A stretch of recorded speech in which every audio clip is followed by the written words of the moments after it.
1920 నుంచి ఇప్పటి వరకు దాదాపు 104 సంవత్సరాల అద్భుతమైనటువంటి చరిత్ర కలిగినటువంటి industry direct selling. It is not the fake industry and it is not the business of selling A soap, it is the business of giving a hope. కొన్ని లక్షల మంది తలరాతను మారుస్తున్నటువంటి వ్యవస్థ డైరెక్ట్ సెల్లింగ్.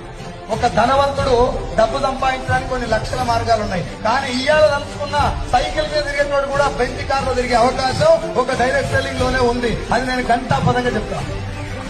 కాకపోతే ఈ ఇండస్ట్రీ బేస్ లైన్ ఏంటిది? ఎందుకు ప్రపంచవ్యాప్తంగా ఒక ఐఏఎస్ ఆఫీసర్ కూడా ఉద్యోగాన్ని రిజైన్ చేసి వచ్చిండు? ఎందుకు ప్రపంచవ్యాప్తంగా ఆయమ్మ దగ్గర నుంచి మొదలు పెడితే ఇళ్లలో పనిచేసే పని మనిషి కూడా ₹1,00,000 వచ్చే అవకాశం ఎట్లా ఉన్నది? ఏం చేస్తే డబ్బులు వస్తున్నాయి? ఒరే మార్కెటింగ్ అంటే టాలెంట్ కావాలి కదా, కమ్యూనికేషన్ కావాలి కదా, స్కిల్స్ కావాలి కదా. అదేమి లేకుండా కూడా డబ్బు ఎందుకు వస్తుందంటే ఈ ఇండస్ట్రీలో ఏదో పవర్ మరి, అది నీకు నాకు తెలవాలి.